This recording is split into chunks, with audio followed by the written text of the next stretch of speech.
So hey everyone, in this video we will see how to split 2.4 GHz and 5 GHz on Spectrum router, separate band and remain SSIDs. So method 1 is using Spectrum website.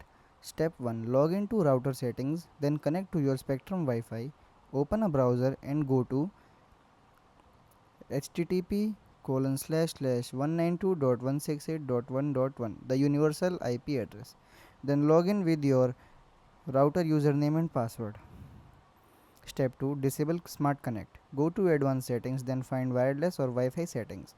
Turn Smart Connect off in basic tab, then save changes. This allows 2.4 GHz and 5 GHz to appear separately.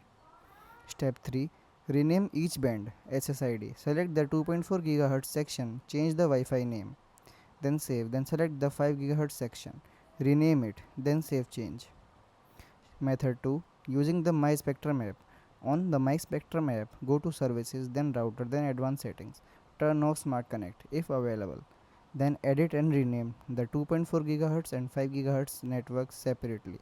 Save changes. Thank you.